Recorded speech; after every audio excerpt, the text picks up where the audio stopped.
Okay, and we'll see what happens when we add potassium thiocyanate to ferric chloride. So what you are supposed to do is just later on, if not just now, fill in experiment what we are doing and what is your observation and what do you conclude, and then we are going to do changes to that to see what happens again. For example, we take, this is ferric chloride. So just make note of the observation. What is the color? Yellow. Yellow. Okay.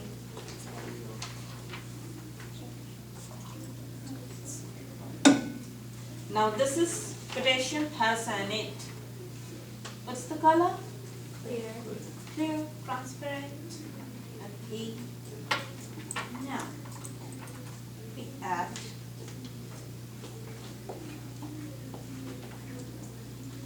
what's the color? Purple. That looks like It's blood. not white. It's a blacky red. Yeah, blacky red. It is reddish black we call, but blackish red. Okay, so that is ferric thiocyanate for you. So you note the color change? Okay.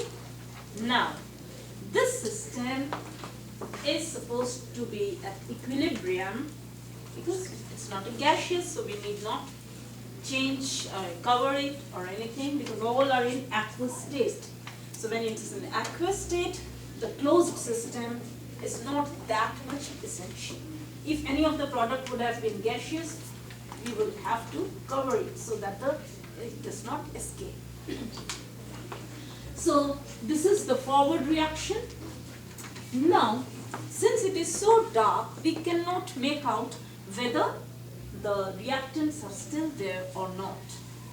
But if now we suppose that this is a system at equilibrium, now we are going to study is what happens to this if we add some of product. So for that, what we take is potassium chloride. This is potassium chloride. Again, since time is less, I take a small amount of this.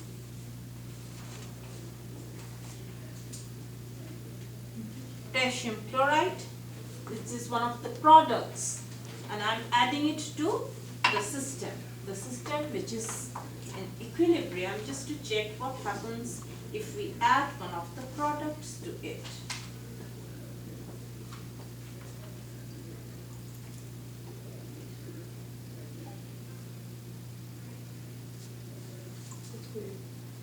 What happens? Turns back to yellow. Almost this, close to it. We add, now when we add the product, we are getting the ferric chloride color, and when we add one of the reactants, it's not, the magic is not over yet. And when we add potassium thiocyanate to the same, what happens again? Turns. So what does it mean? That if you are doing any change at this point, you're getting the blood red color. If you are changing anything here on the product side, you're getting the yellow color. So this is Le-Chatelier's principle. If the system is at equilibrium, and now taking this equilibrium, if you are making any change on the reactant side, it will push it forward. But one point to be noted here, any change means what? We are adding the reactant, isn't it? Potassium thiocyanate. Suppose we take away, then what would happen? Suppose instead of, if there was any method to take away potassium thiocyanate or take away ferric chloride, what would happen? Shift back, because always the equilibrium concentration has to be maintained so that the ratio is constant. What is K ultimately? It's a ratio. So whatever be the concentration, the main point is for K to be constant, the ratio has to be constant. So the numerator is to denominator. If you are adding to the reactant, it moves to the product. If you add to the product,